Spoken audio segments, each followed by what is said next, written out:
ನಮೋ ನಮಃ. ಸ್ವಾತಂತ್ರ್ಯೋತ್ಸವದ ಈ ಶುಭ ಸಂದರ್ಭದಲ್ಲಿ ಎಲ್ಲ ಕಡೆಗೂ ನಮ್ಮ ಹೆಮ್ಮೆಯ ತಿರಂಗ ಹಾರಾಡ್ತಾ ಇರುವಂಥ ದೃಶ್ಯಗಳು ನಾವೆಲ್ಲರೂ ನೋಡುತ್ತಾ ಇರಬಹುದು. ಕಿವಿ ಮೇಲೆ ದೇಶಭಕ್ತಿಯ ಗೀತೆಗಳನ್ನು ಕೇಳ್ತಾ ಇರುವಂಥ ಈ ಶುಭ ಸಂದರ್ಭ. ಈ ಸಂದರ್ಭದಲ್ಲಿ ದೇಶದ ಕುರಿತಾಗಿ ಅಡಗಿರುವ ಹೆಮ್ಮೆಯ ಭಾವನೆ ಹೊರಗಡೆ ಬರುವಂಥದ್ದು ಅತ್ಯಂತ ಸ್ವಾಭಾವಿಕ. ಈ ಸಂದರ್ಭದಲ್ಲಿ ಸ್ವಾತಂತ್ರ್ಯದ ಪ್ರಾಪ್ತಿಗಾಗಿ ನಮ್ಮ ದೇಶದ ಹಿರಿಯರು, ನಮ್ಮ ದೇಶದ ಆಗಿನ ತರುಣರು ಮಾಡಿರುವ ಸಂಘರ್ಷ, ನಮ್ಮ ದೇಶದ ಆ ಹೆಮ್ಮೆಯ ಇತಿಹಾಸ ಆಗಾಗ ನಮ್ಮ ಕಣ್ಮುಂದೆ ಬರೋದು ಅತ್ಯಂತ ಸ್ವಾಭಾವಿಕ ಅಂತಲೇ ನಾನು ಅಂದ್ಕೊಳ್ತೀನಿ. ಇಂಥ ಸಂದರ್ಭದಲ್ಲಿ ದೇಶದ ಸ್ಮರಣೆ ಅತ್ಯಂತ ಸ್ವಾಭಾವಿಕವಾಗಿ ಆಗತ್ತೆ. ಈ ಸಂದರ್ಭದಲ್ಲಿ ದೇಶದ ಸ್ಮರಣೆ ಮಾಡೋಗೋಸ್ಕರನೇ ದೇಶದ ಕುರಿತಾಗಿ ಒಂದಿಷ್ಟು ಮಾಹಿತಿಗಳನ್ನು ತಮ್ಮ ಎದುರುಗಡೆಗೆ ನಾನು ಇಟ್ಟರೆ ಅದು ಒಳ್ಳೆಯದಾಗಬಹುದು ಅನ್ನುವಂಥ ಯೋಚನೆಯಿಂದ ದೇಶದ ಕುರಿತಾಗಿಯೇ ಒಂದು ದೇಶದ ಒಂದು ಮುಖವನ್ನು ತಮ್ಮ ಎದುರುಗಡೆಗೆ ಇಲ್ಲಿ ನಾನು ಪ್ರಸ್ತಾಪ ಮಾಡುವಂಥ ಪ್ರಯತ್ನ ಮಾಡುತ್ತಾ ಇದ್ದೇನೆ.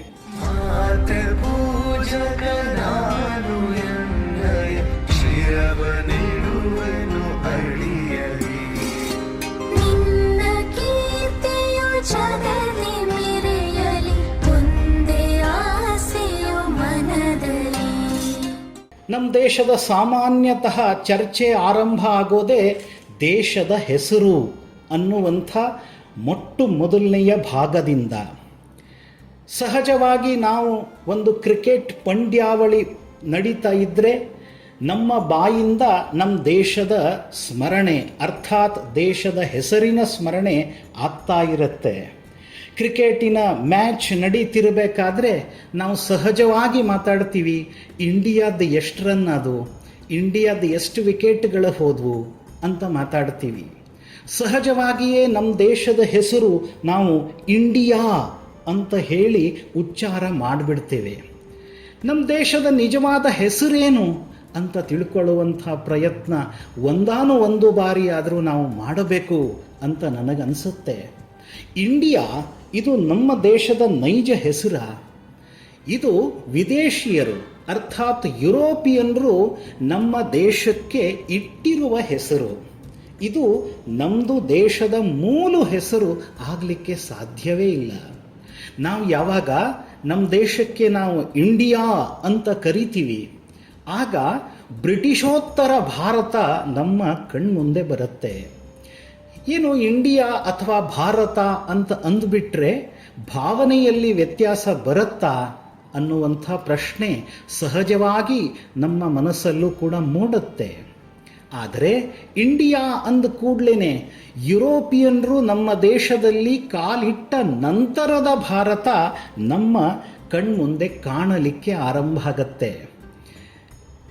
ವಿದೇಶಿಯರು ಇಟ್ಟಿರುವಂಥ ಈ ಹೆಸರನ್ನು ನಾವು ನಮ್ಮ ವ್ಯವಹಾರದಲ್ಲಿ ತಗೊಳ್ಬೇಕಾ ಅನ್ನುವಂಥದ್ದು ನನ್ನ ಒಂದು ಸ್ವಾಭಾವಿಕ ಪ್ರಶ್ನೆ.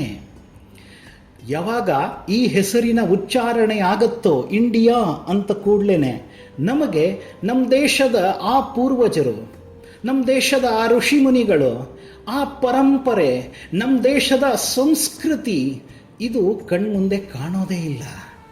ಇಂಡಿಯಾ ಅಂದ ಕೂಡಲೇ ನಮಗೆ ಕಾಣಲಿಕ್ಕೆ ಆರಂಭ ಆಗತ್ತೆ ಯುರೋಪಿಯನರ ನಂತರದ ನಮ್ಮ ದೇಶದ ಕಾಲಖಂಡ. ಇಂಡಿಯಾ ಅನ್ನುವಂಥ ಪದ ಇದು ಸೃಷ್ಟಿಯಾಗಿದ್ದೇ ಇಂಡಸ್ ಅನ್ನುವಂಥ ಒಂದು ನದಿಯ ಹೆಸರಿನಿಂದ ಅಂತ ಹೇಳಲಾಗತ್ತೆ. ಸಿಂಧೂ ನದಿಗೆ ಅವರಿಗೆ ಸಿಂಧೂ ಅನ್ನುವಂಥ ಉಚ್ಚಾರವೇ ಗ್ರೀಕ್ ದೇಶದ ಜನರಿಗೆ ಮಾಡಲಿಕ್ಕೆ ಆಗಲಿಲ್ಲ. ಆಗ ಅವರು ಅದಕ್ಕೆ ಸಿಂಧೂ ಅನ್ನುವಂಥ ಹೆಸರಿನ ಬದಲಾಗಿ ಅವರು ಕರೆದಿದ್ದು ಇಂಡಸ್ ಅನ್ನುವಂಥದ್ದು. ಹೀಗಾಗಿ ಇಂಡಸ್ದಿಂದ ಇಂಡಿಯಾ ಅನ್ನುವಂಥ ಶಬ್ದ ಉತ್ಪತ್ತಿ ಆಯಿತು ಅಂತಲೂ ಕೂಡ ಹೇಳಲಾಗತ್ತೆ. ಹೀಗಾಗಿ ಬ್ರಿಟಿಷರು ಇಟ್ಟಿರುವಂಥ ಹೆಸರು ನಾವು ಸ್ಮರಣೆ ಮಾಡಿಕೊಳ್ಳಲಿಕ್ಕೆ ವಿರೋಧ ಇಲ್ಲ, ಆದರೆ ಮಾಡಿದರೆ ಭಾವನೆಯಲ್ಲಿ ನಿಶ್ಚಿತವಾಗಿಯೂ ಸಹಿತ ಪರಿವರ್ತನೆ ಅನ್ನೋದು ಬರಲಿಕ್ಕಿದೆ.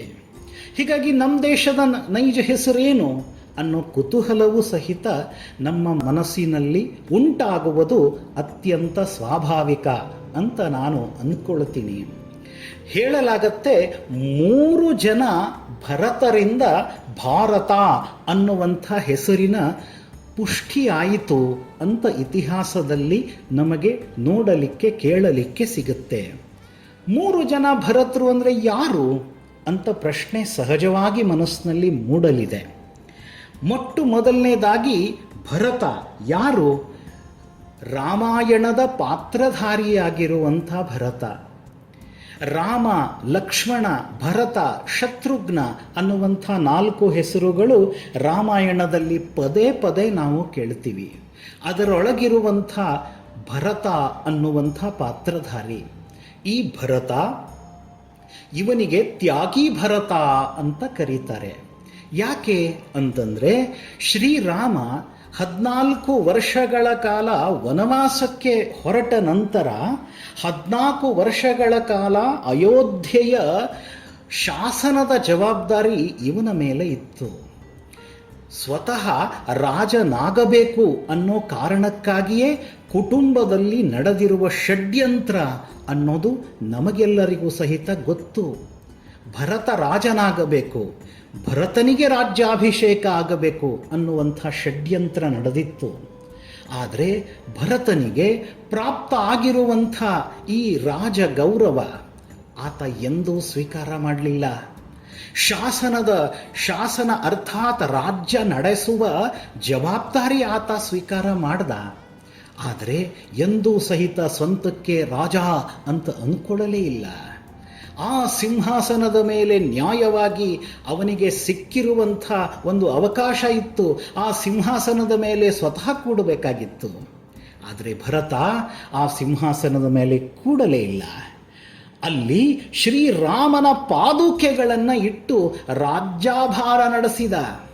ತನಗೆ ಭಾಗ್ಯದಿಂದ ಸಿಕ್ಕಿರುವಂಥ, ಷಡ್ಯಂತ್ರದಿಂದ ಸಿಕ್ಕಿರುವಂಥ ಈ ರಾಜ ಮರ್ಯಾದೆ ಆತ ಎಂದೂ ಸ್ವೀಕಾರ ಮಾಡಲಿಲ್ಲ.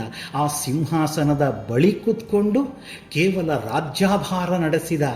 ರಾಮನೇ ರಾಜ ಅಂತ ಮನಸ್ಸಿನಲ್ಲಿಟ್ಕೊಂಡು ಶಾಸನ ಕಾರ್ಯ ನಡೆಸದಂಥವನು ಭರತ. ಹೀಗಾಗಿ ಭರತನಿಗೆ ತ್ಯಾಗಿ ಭರತ ಅನ್ನುವಂಥ ಖ್ಯಾತಿ ಪ್ರಾಪ್ತ ಆಗತ್ತೆ. ಇನ್ನೊಬ್ಬ ಭರತನ ಸ್ಮರಣೆ ಈ ಸಂದರ್ಭದಲ್ಲಿ ಮಾಡಲೇಬೇಕು. ದುಷ್ಯಂತ ಮತ್ತು ಶಕುಂತಲೆಯ ಮಗ ಭರತ. ಕಾಡಿನಲ್ಲಿ ಅವರ ಆಶ್ರಮ ಇರುತ್ತಿರಬೇಕಾದ್ರೆ ಈ ಪುಟ್ಟ ಬಾಲ ಭರತ ನಿತ್ಯ ಆಟ ಆಡ್ತಾ ಇದ್ದಂತೆ.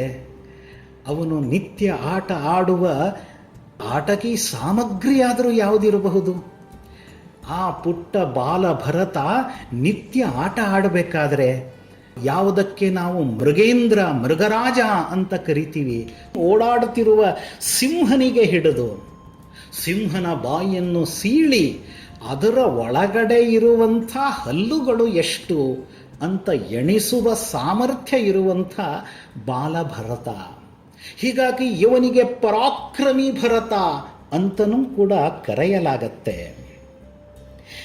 ನಮ್ಮ ದೇಶದ ಬಾಲಕರೇ ಎಂಥ ಸಾಮರ್ಥ್ಯ ಸಂಪನ್ನರಿದ್ದರು, ಎಂಥ ಶೂರರು ವೀರರು ಇದ್ದರು ಅನ್ನೋದು ಇದು ನಮ್ಮ ಇತಿಹಾಸದಲ್ಲಿ ಸಿಗುವಂಥ ಒಂದು ದಾಖಲೆ. ಹೀಗಾಗಿ ಈ ಬಾಲ ಭರತನಿಗೆ ಪರಾಕ್ರಮಿ ಭರತ ಅಂತನೂ ಕೂಡ ಕರೀತಾರೆ. ಇನ್ನೊಬ್ಬ ಭರತ ಮಹಾಭಾರತದ ಪಾತ್ರಧಾರಿ ಭರತ. ಅವನಿಗೆ ಜಡಭರತ ಅಂತ ಕರೆದರು. ಮಹಾಜ್ಞಾನಿಯಾಗಿದ್ದ ಅಂತನೂ ಕೂಡ ಹೇಳಲಾಗತ್ತೆ. ಹೀಗಾಗಿ ಈ 3 ಜನ ಭರತರಿಂದ ನಮ್ಮ ದೇಶಕ್ಕೆ ಭಾರತ ಅನ್ನುವಂಥ ಇಟ್ಟಿರುವ ಹೆಸರು, ಅದಕ್ಕೆ ಹೆಚ್ಚು ಪುಷ್ಟಿ ಸಿಗೋದು ನಾವು ನಮ್ಮ ಇತಿಹಾಸದಲ್ಲಿ ನಾವು ನೋಡ್ತೀವಿ. ಭಾರತ ಅನ್ನುವಂಥದ್ದೇ ಒಂದು ಸಂಸ್ಕೃತ ಶಬ್ದ. ಅದರಲ್ಲಿ ಮೊದಲನೇದ್ದು ಭ ಅನ್ನೋದೇ ಜ್ಞಾನಕ್ಕೆ ಸಂಬಂಧಿಸಿದ್ದು. ಭ್ರೂ ಅನ್ನುವಂಥ ಧಾತುವಿನಿಂದ ನಿರ್ಮಾಣ ಆಗಿದೆ ಅಂತಲೂ ಕೂಡ ಹೇಳಲಾಗತ್ತೆ. ಭ ಅರ್ಥಾತ್ ಭ್ರೂ ಅಂತಂದ್ರೇ ಬ್ರಹ್ಮಜ್ಞಾನ ಅಂತ ಕರೆದರು. ಹೀಗಾಗಿ ಸದಾ ಬ್ರಹ್ಮಜ್ಞಾನವನ್ನು ಪಡ್ಕೊಳ್ಳಲಿಕ್ಕೆ ಆಸಕ್ತನಿರುವನು ಅಂತ ಭಾರತ ಅನ್ನುವಂಥ ಶಬ್ದಕ್ಕೆ ಒಂದು ಅರ್ಥವೂ ಕೂಡ ಸಿಗಲಿದೆ. ಹೀಗಾಗಿ ಜ್ಞಾನ ಸಂಪಾದನೆಯ ಆಸಕ್ತ ಅಂತಲೂ ಕೂಡ ನಾವು ಹೇಳ್ತೇವೆ. ಹೀಗಾಗಿ ಸತತವಾಗಿ ನಮ್ಮ ಪ್ರವಾಸ ಬೆಳಕಿನ ಕಡೆಗೆ ಅರ್ಥಾತ್ ಜ್ಞಾನದ ಕಡೆಗೆ ಸಾಗಬೇಕು ಅನ್ನುವಂಥದ್ದು ಈ ಶಬ್ದದೊಳಗೆ ನಮಗೆ ವಿವರಿಸಿ ನೋಡಿದಾಗ, ಅಧ್ಯಯನ ಮಾಡಿದಾಗ ಈ ವಿಷಯ ಕಣ್ಮುಂದೆ ಬರುತ್ತೆ. ನಮ್ಮ ವಿಷ್ಣು ಪುರಾಣದಲ್ಲಿ ಒಂದು ಶ್ಲೋಕ ನಮಗೆ ಸಿಗುತ್ತೆ. ಉತ್ತರಂ ಯತ್ ಸಮುದ್ರಸ್ಯ ಹಿಮಾದ್ರೇಶ್ಚೈವ ದಕ್ಷಿಣಂ ವರ್ಷಂ ತದ್ಭಾರತಂ ನಾಮಭಾರತಿ ಯತ್ರ ಸಂತತಿ ಅಂತ ಒಂದು ಶ್ಲೋಕ ನಮಗೆ ವಿಷ್ಣು ಪುರಾಣದಲ್ಲಿ ಸಿಗುತ್ತೆ. ಇದರಲ್ಲಿ ಉತ್ತರಂ ಯತ್ ಸಮುದ್ರಸ್ಯ, ಸಮುದ್ರದಿಂದ ಉತ್ತರಕ್ಕೆ, ಹಿಮಾಲಯದಿಂದ ದಕ್ಷಿಣಕ್ಕೆ ಹರಡಿರುವ ಈ ಭೂಮಿ, ಇದರ ಜೊತೆಗೆ ನಮ್ದಿರುವಂಥ ಪ್ರಾಕೃತಿಕ ಸಂಬಂಧ ಏನು ಅನ್ನೋದು ಕೂಡ ವಿಷ್ಣು ಪುರಾಣದ ಈ ಶ್ಲೋಕದಲ್ಲಿ ನಮಗೆ ಅರ್ಥ ಸಿಗುತ್ತೆ. ಇದರಲ್ಲಿ ಹೇಳಲಾಗತ್ತೆ, ನಾಮ ಭಾರತೀಯತ್ರ ಸಂತತಿ, ಈ ಪ್ರದೇಶಕ್ಕೆ ಅರ್ಥಾತ್ ಇದಕ್ಕೆ ಇರುವಂಥ ಭೂಗೋಳದ ಮಾಹಿತಿ ಶ್ಲೋಕದಲ್ಲೇ ಸಿಗುತ್ತೆ. ಸಮುದ್ರದಿಂದ ಉತ್ತರಕ್ಕೆ ಮತ್ತು ಹಿಮಾಲಯದಿಂದ ದಕ್ಷಿಣಕ್ಕೆ ಹರಡಿರುವ ಈ ಭೂಮಿ, ಇದು ಭೂಮಿ ಅಂತಂದ್ರೇ ನಮ್ಮ ತಾಯಿ ಅನ್ನುವಂಥದ್ದು. ಹೀಗಾಗಿ ನಾಮಭಾರತಿ ಯತ್ರ ಸಂತತಿ, ನಾವೆಲ್ಲರೂ ಈ ತಾಯಿಯ ಮಕ್ಕಳು ಅನ್ನುವಂಥದ್ದು ಈ ಶ್ಲೋಕದ ಮೂಲಕ ನಮಗೆ ಅರ್ಥ ಆಗತ್ತೆ. ಇನ್ನೊಂದು ಶ್ಲೋಕದಲ್ಲಿ ನಾವು ಇದೇ ರೀತಿಯ ವಿವರಣೆ ನಮಗೆ ಕೇಳಲಿಕ್ಕೆ, ನೋಡಲಿಕ್ಕೆ, ಓದಲಿಕ್ಕೆ, ಅಧ್ಯಯನ ಮಾಡಲಿಕ್ಕೆ ಸಿಗುತ್ತೆ.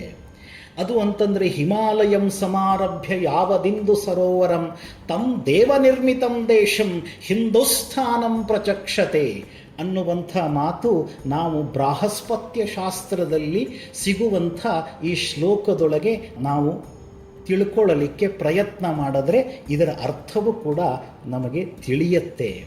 ಹಿಮಾದ್ರೇಶ್ಚೈವ ದಕ್ಷಿಣಂ ಅಂತ ಹೇಳಲಾಗತ್ತೆ. ಹಿಮಾಲಯಂ ಸಮಾರಭ್ಯ ಅನ್ನುವಂಥ ಶ್ಲೋಕದಲ್ಲಿ ವಿವರಣೆ ನಮಗೆ ಸಿಗುತ್ತೆ.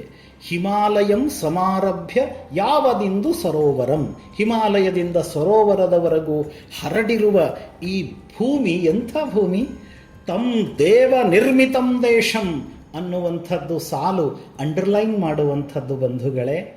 ತಮ್ ದೇವ ನಿರ್ಮಿತಂ ಅಂದರೆ ಈ ಭೂಮಿ, ನಮ್ಮ ದೇಶ, ನಮ್ಮ ನಾಡು ಯಾರಿಂದ ತಯಾರಿಸಲ್ಪಟ್ಟಿದೆ?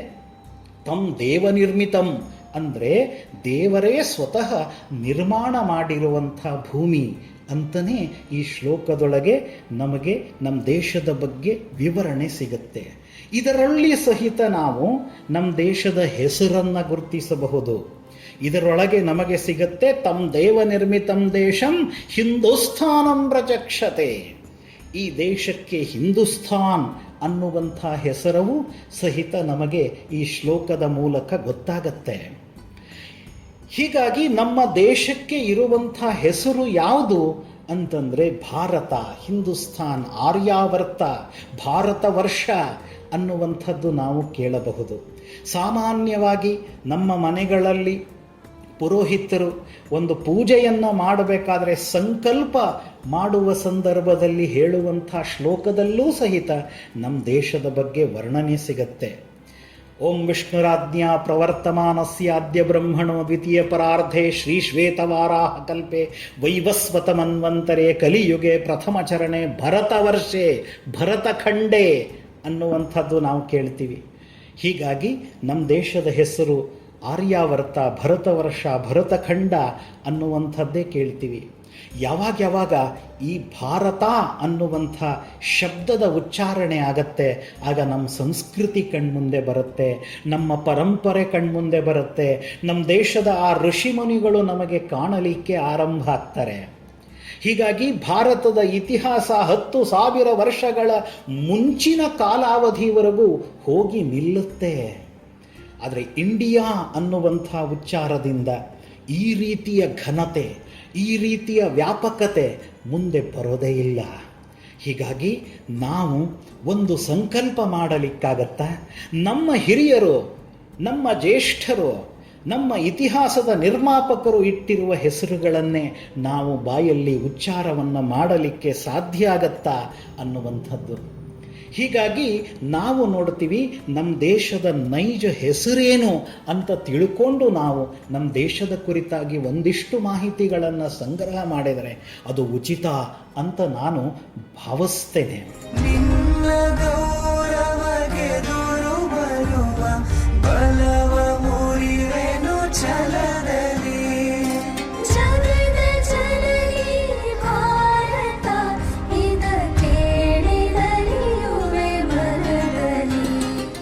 ಎರಡನೇದಾಗಿ, ನಮ್ಮ ದೇಶ ಮತ್ತು ನಮ್ಮ ಮಧ್ಯ ಇರುವಂಥ ಸಂಬಂಧ ಯಾವುದು ಅನ್ನೋದು ಕೂಡ ಇದೇ ಈಗಲೇ ನಾಮಭಾರತೀಯತ್ರ ಸಂತತಿ ಅನ್ನುವಂಥ ವಿಷಯವನ್ನು ಹೇಳ್ತಿರ್ಬೇಕಾದ್ರೆ ನಾನು ಹೇಳಿದೆ, ನಾವು ಮತ್ತು ಭೂಮಿಯ ಮಧ್ಯ ಇರುವಂಥ ಸಂಬಂಧವೇ ತಾಯಿ ಮತ್ತು ಮಗುವಿನ ಸಂಬಂಧ.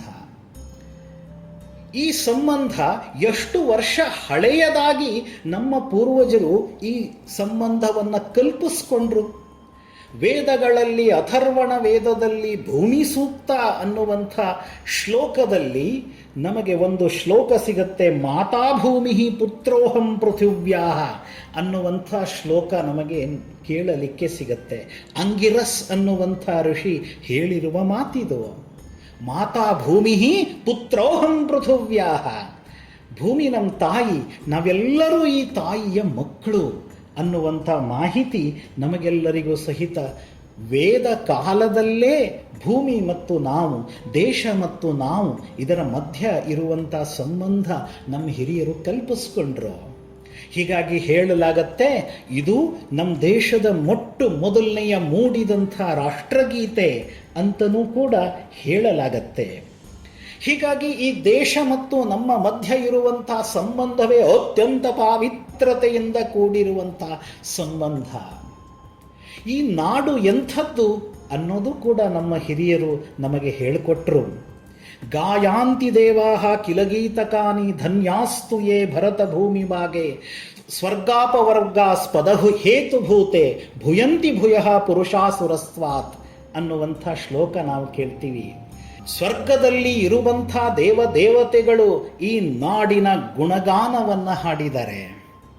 ದೇವರು ಸ್ವತಃ ಈ ನಾಡಿನ ಗುಣಗಾನವನ್ನು ಹಾಡುತ್ತಾ, ಯಾವಾಗೊಮ್ಮೆ ನನಗೆ ಭಾರತದಲ್ಲಿ ಮಾನವ ರೂಪಿಯಾಗಿ ಜನ್ಮ ಸಿಗುತ್ತೆ ಅಂತ ಕಾಯ್ತಾ ಕೂತಿರ್ತಾರಂತೆ. ನಮ್ಮ ದೇಶದ, ನಮ್ಮ ಪರಂಪರೆ, ನಮ್ಮ ಸಂಸ್ಕೃತಿಯಲ್ಲಿ ಹೇಳಿಕೊಟ್ಟಿರುವಂಥ ಎಲ್ಲ ದೇವತೆಗಳು ಈ ರೀತಿಯ ಭಾವನೆ ಇಟ್ಕೊಂಡು ಬದುಕ್ತಾರೆ. ಹಿಂದಿಯ ಒಬ್ಬ ಕವಿ ಇದೇ ಮಾತನ್ನ ತನ್ನ ಕಾವ್ಯದಲ್ಲಿ ಹೇಳ್ತಾನೆ. ಸ್ವರ್ಗನೇ ಭೀ ಉತಾರಿ ಜಿಸ ತಪೋವನ್ ಕಿ ಆರತಿ ಜಯ ಭಾರತಿ ಜಯ ಭಾರತಿ ಅಂತ. ಸ್ವರ್ಗದೊಳಗಿರುವಂಥ ದೇವತೆಗಳು ಈ ನಾಡಿನ ಆರತಿಯನ್ನು ಬೆಳಗ್ತಾರಂತೆ. ಇಂಥ ಪುಣ್ಯಮಯಿ ಆಗಿರುವಂಥ ನಮ್ಮ ದೇಶ ಭಾರತ. ಹೀಗಾಗಿ ಮಾತೃಭೂಮಿ ಭಾರತ.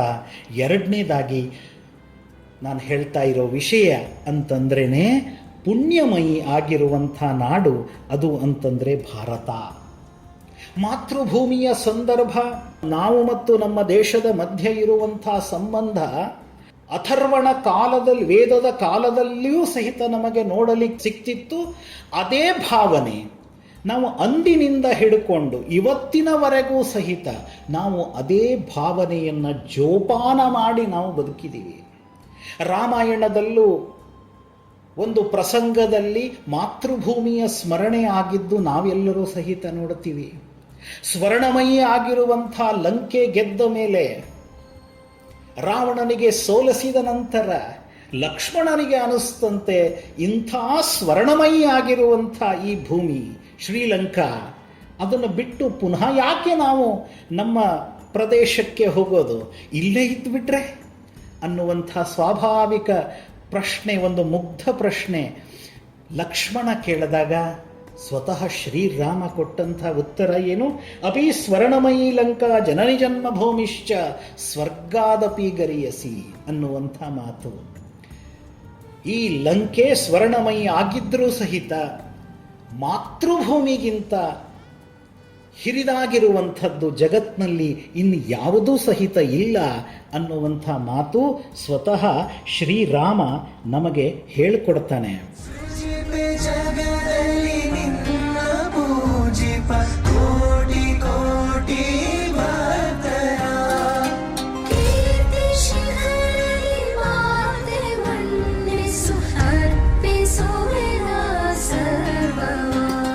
ಅಂದಿನಿಂದ ಹಿಡ್ಕೊಂಡು ನಮ್ಮ ದೇಶದ ಇತಿಹಾಸವನ್ನು ನಾವು ನೋಡಲಿಕ್ಕೆ ಹೊರಟಾಗ ನಮಗೆ ಗೊತ್ತಾಗುತ್ತೆ ಇದೇ ಭಾವನೆ. ನಮ್ಮ ದೇಶ ಅಂದರೆ ನಮಗೆ ತಾಯಿ ಸಮಾನ ಅನ್ನುವಂಥದ್ದು ನಾವು ಅನೇಕ ಇತಿಹಾಸದ ಸಂದರ್ಭಗಳಲ್ಲಿ ನಾವು ನೋಡ್ತಾ ಹೋದರೆ ನಮಗೆ ಸಿಗುತ್ತೆ, ಮಾಹಿತಿ ಸಿಗುತ್ತೆ, ಪ್ರೇರಣೆಯೂ ಕೂಡ ಸಿಗುತ್ತೆ. ಎಡನ್ ಅನ್ನುವಂಥ ಜೈಲಿನಲ್ಲಿ ವಾಸುದೇವ್ ಬಳವಂತ ಫಡ್ಕೆ ಒಬ್ಬ ಕ್ರಾಂತಿಕಾರಿ, ಹೇಳಲಾಗತ್ತೆ ಆದ್ಯ ಕ್ರಾಂತಿಕಾರಿ ಅಂತ ಅವನ ಸ್ಮರಣೆ ಆಗತ್ತೆ. ಎಡನ್ ಜೈಲಿಗೆ ಆತನಿಗೆ ಕರ್ಕೊಂಡು ಹೋಗುವ ಸಂದರ್ಭದಲ್ಲಿ ವಾಸುದೇವ್ ಬಳವಂತ ಫಡ್ಕೆ ಮಾಡಿದ್ದೇನು? ತನ್ನ ಮುಷ್ಟಿಯಲ್ಲಿ ಮಾತೃಭೂಮಿ ಅಂದರೆ ಈ ದೇಶದ ಭೂಮಿಯನ್ನು ತುಂಬಿಕೊಂಡು ಹೇಳ್ತಾನೆ, ನನಗೆ ಈಗ ನೀವು ಕರೆದುಕೊಂಡು ಹೋಗಬಹುದು, ತೆಗೆದುಕೊಂಡು ಹೋಗಬಹುದು, ನಾನು ಈ ಭೂಮಿಯ ಸ್ಪರ್ಶ ನಿತ್ಯ ಮಾಡಬೇಕು ಅಂತ ಹೇಳಿ ಜೈಲಿಗೆ ಹೋಗುವ ಸಂದರ್ಭದಲ್ಲೂ ಸಹಿತ ನಮ್ಮ ದೇಶದ ಕ್ರಾಂತಿಕಾರಿಗಳು ಈ ದೇಶದ ಮಣ್ಣನ್ನು ತಗೊಂಡು ಹೋದರು. ಇಡೀ ಜಗತ್ತಿಗೆ ನಮ್ಮ ಸಂಸ್ಕೃತಿಯ, ನಮ್ಮ ಪರಂಪರೆಯ ಪರಿಚಯವನ್ನು ಮಾಡಿಕೊಟ್ಟಂಥ ಸಿಡಿಲ ಸನ್ಯಾಸಿ ಸ್ವಾಮಿ ವಿವೇಕಾನಂದರು ವಿದೇಶ ಭೂಮಿಯನ್ನು ಸುತ್ತಾಡಿ ನಮ್ಮ ಪರಂಪರೆಯ, ನಮ್ಮ ಸಂಸ್ಕೃತಿಯ ವಿಜಯ ಯಾತ್ರೆಯನ್ನು ಮುಗಿಸಿ ನಮ್ಮ ದೇಶಕ್ಕೆ ತೆರಳುತ್ತಿರುವಾಗ ಯಾವಾಗೊಮ್ಮೆ ನನಗೆ ನನ್ನ ಭೂಮಿಯ ದರ್ಶನ ಆಗತ್ತೆ, ತಾಯಿಯ ದರ್ಶನ ಆಗತ್ತೆ ಅಂತ ಕಾಯ್ತಾ ಇರ್ತಾರೆ. ಹಡಗಿನ ಮೂಲಕ ಅವರು ವಾಪಸ್ ಪ್ರತಿಗಮನ ಆಗ್ತಿರಬೇಕಾದ್ರೆ ಎರಡೂ ಕಾಲುಗಳನ್ನು ಎತ್ತರದಲ್ಲಿ ಇಟ್ಟುಕೊಂಡು, ಎತ್ತರದ ಸ್ಥಾನದಲ್ಲಿ ಇಟ್ಟುಕೊಂಡು ಭೂಮಿಯ ದರ್ಶನ ಯಾವಾಗತ್ತೆ ಅಂತ ನೋಡ್ತಾ ಇರ್ತಾರೆ. ಯಾವಾಗ ನಮ್ಮ ದೇಶದ ನೆಲದ ದರ್ಶನ ಆಗತ್ತೆ, ಸ್ವಾಮೀಜಿಗಳ ಕಣ್ಣಲ್ಲಿ ಕಣ್ಣೀರು. ಅವರಿಗೆ ಸ್ವಾಗತ ಮಾಡೋಗೋಸ್ಕರ ಅದೆಷ್ಟು ಜನ ಬಂದಿರ್ತಾರೆ. ಸ್ವಾಮಿ ವಿವೇಕಾನಂದರನ್ನ ಈ ದೇಶದಿಂದ ಹೊರಗಡೆ ಕಳಿಸ್ತಿರ್ಬೇಕಾದ್ರೆ ಅವರ ಜೊತೆಗೆ ಯಾರೂ ಇರಲಿಲ್ಲ. ಅವರು ಯಾವ ಥರದ ಕಷ್ಟಗಳನ್ನು ಅನುಭವಿಸಿ ಈ ಯಾತ್ರೆಯನ್ನು ಚಿಕಾಗೋ ಅನ್ನುವಂಥ ವಿಶ್ವಧರ್ಮ ಸಮ್ಮೇಳನಕ್ಕೆ ಹೋಗಿರುವಂಥ ನಾವು ಸುದ್ದಿಗಳನ್ನು ಕೇಳ್ತೀವಿ. ಕಳಿಸ್ಕೊಡ್ಬೇಕಾದ್ರೆ ಯಾರೂ ಇರಲಿಲ್ಲ. ಆದರೆ ಸ್ವಾಮೀಜಿಗಳು, ಸ್ವಾಮಿ ವಿವೇಕಾನಂದರು ಈ ದೇಶಕ್ಕೆ ವಾಪಸ್ ಆಗ್ತಿರುವ ಸಂದರ್ಭದಲ್ಲಿ ಅವರನ್ನು ಸ್ವಾಗತ ಮಾಡಲಿಕ್ಕೆ ಸಾವಿರಾರು ಜನ ಸೇರಿದರು. ಅಂಥ ಸಂದರ್ಭದಲ್ಲಿ ಸ್ವಾಮೀಜಿಗಳು ಯಾರನ್ನೂ ಭೇಟಿಯಾಗದೆ ಬಂದಿರುವ ನಾಯಕರು, ದೇಶದ ಮುಖಂಡರು, ಪತ್ರಕರ್ತರು ಎಲ್ಲರನ್ನೂ ಪಕ್ಕಕ್ಕೆ ಸರಿಸ್ತಾ ಆ ಭೂಮಿ ಎಲ್ಲಿ ನನಗೆ ಕಾಣ್ತಿದೆ ಆ ಕಡೆಗೆ ಓಡ್ತಾರೆ. ಅಲ್ಲಿ ಕಾಣುವ ಭೂಮಿಯಲ್ಲಿ ಇರುವಂಥ ಮರಳಲ್ಲಿ ಹೊರಳಾಡ್ತಾರೆ.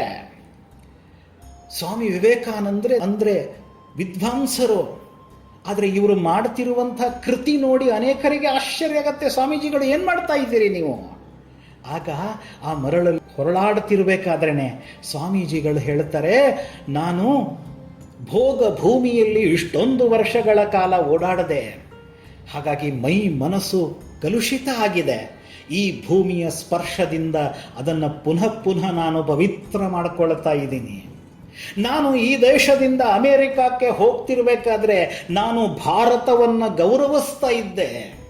ಆದರೆ ಅಮೇರಿಕಾ ದೇಶದಿಂದ ನಾನು ವಾಪಸ್ ಭಾರತಕ್ಕೆ ಬರ್ತಿರ್ಬೇಕಾದ್ರೆ ನನ್ನ ಈ ಗೌರವ ಆರಾಧನೆಯಲ್ಲಿ ಬದಲಾಗಿದೆ ಅನ್ನುವಂಥ ಮಾತು ಸ್ವಾಮಿ ವಿವೇಕಾನಂದರೇ ಸ್ವತಃ ಹೇಳಿದ್ದು.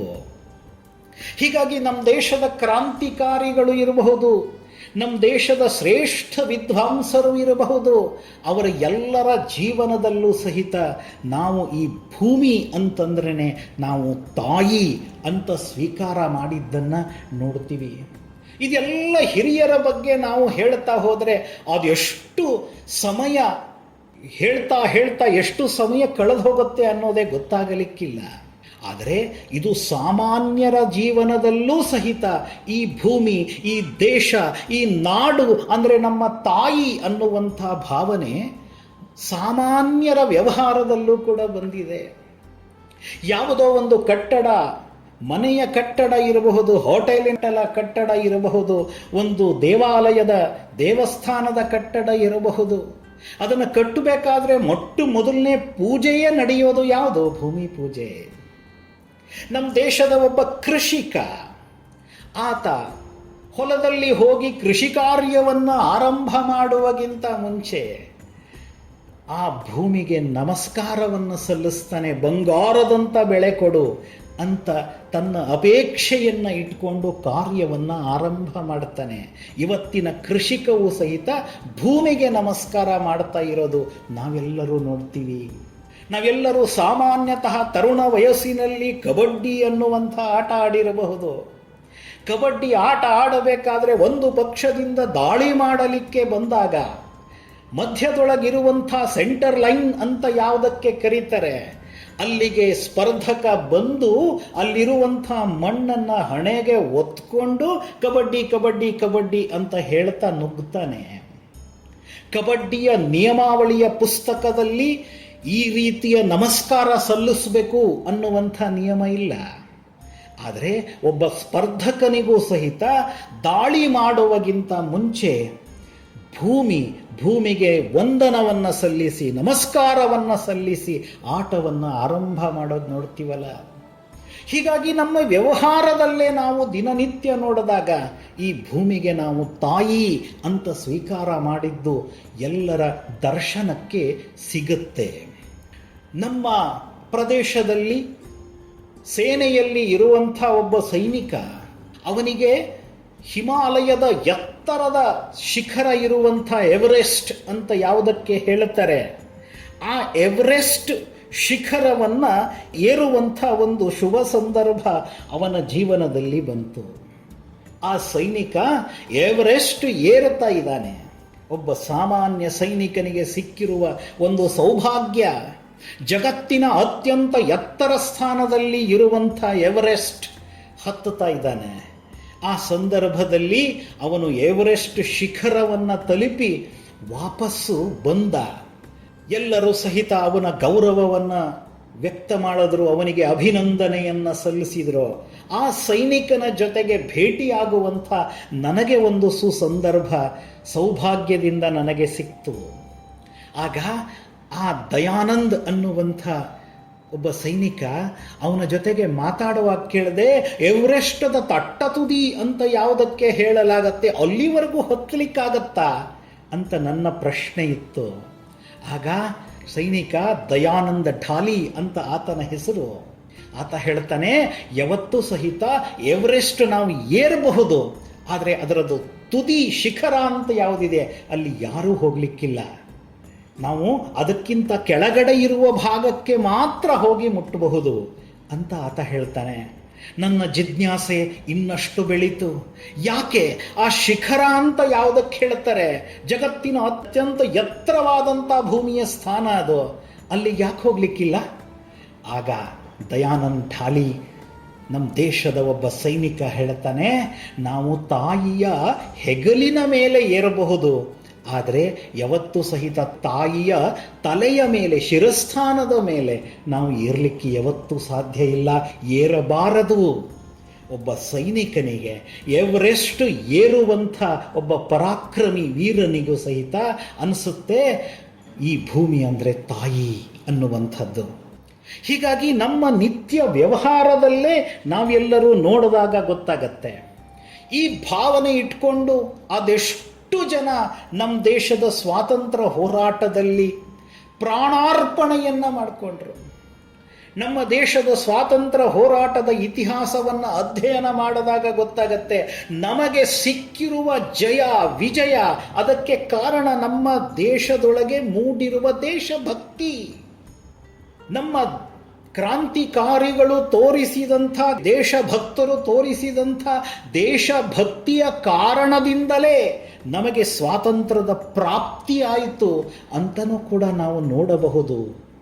ಹೀಗಾಗಿ ಮದನ್ ಲಾಲ್ ಧಿಂಗ್ರಾ, ರಾಮ್ ಪ್ರಸಾದ್ ಬಿಸ್ಮಿಲ್, ಆಜಾದ್ ಅಂತ ಸ್ವಂತಕ್ಕೆ ಕರ್ಕೊಂಡಂಥ ಚಂದ್ರಶೇಖರ್ ಆಜಾದ್, ಇವರು ಎಲ್ಲರೂ ಸಹಿತ ಈ ಭೂಮಿಗೆ ಸಮರ್ಪಣೆ, ಪ್ರಾಣಾರ್ಪಣೆಯನ್ನ ಮಾಡಿದ್ರು.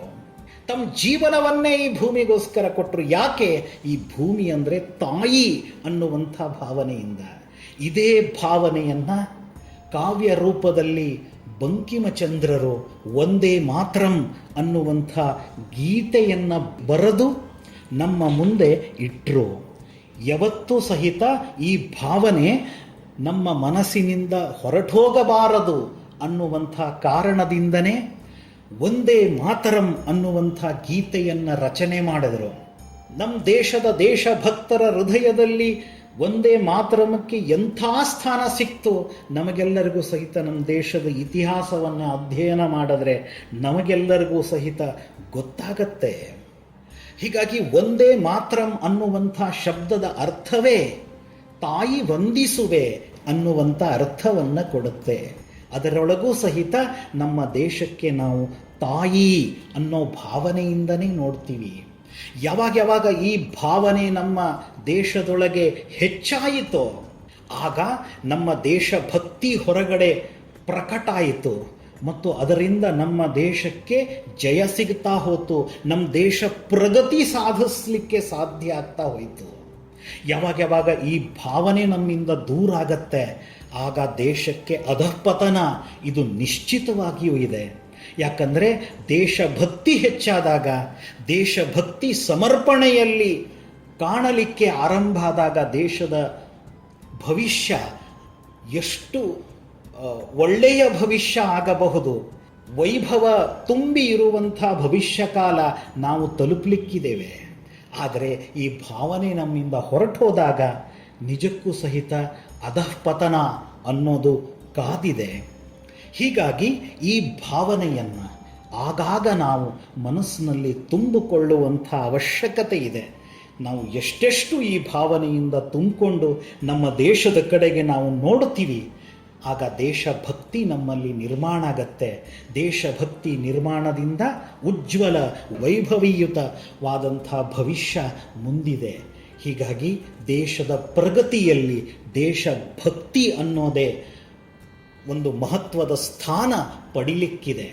ಹೀಗಾಗಿ ದೇಶಭಕ್ತಿ ಸಮಾಜದಲ್ಲಿ ಇದನ್ನು ಹೇಗೆ ನಾವು ಜಾಗೃತ ಸ್ಥಿತಿಯಲ್ಲಿ ಇಡಬಹುದು, ಇದನ್ನು ಹೇಗೆ ನಾವು ಹೆಚ್ಚಿಸಬಹುದು ಅನ್ನುವಂಥ ಸಾಮೂಹಿಕ ಪ್ರಯತ್ನ ನಾವೆಲ್ಲರೂ ಮಾಡಿದಾಗ ನಿಜಕ್ಕೂ ಸಹಿತ ಭಾರತ ಬರ್ತಕ್ಕಂಥ ದಿನಗಳಲ್ಲಿ ವಿಶ್ವಗುರು ಅನ್ನುವಂಥ ಸ್ಥಾನಕ್ಕೆ ಹೋಗಲಿದೆ.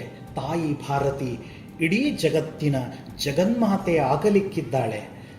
ಈ ಎಲ್ಲ ಕನಸುಗಳು ಸಾಕಾರಗೊಳಿಸಬೇಕು ಅಂತ ಆದರೆ ನಾವು ನಮ್ಮ ದೇಶ ಅದು ಅಂದರೆ ಮಾತೃಸ್ವರೂಪಿಯಾಗಿದೆ ಅನ್ನುವ ಭಾವನೆ, ಮಾತೃತ್ವದ ಭಾವನೆ ಸದಾ ನಮ್ಮ ಜೊತೆಗೆ ನಾವು ಹೃದಯದಲ್ಲಿ ಜೀವಂತವಾಗಿಟ್ಕೊಂಡಾಗ ಈ ಕನಸು ಕೂಡ ಸಹಜವಾಗಿ ಸಾಧ್ಯ ಆಗಲಿಕ್ಕಿದೆ.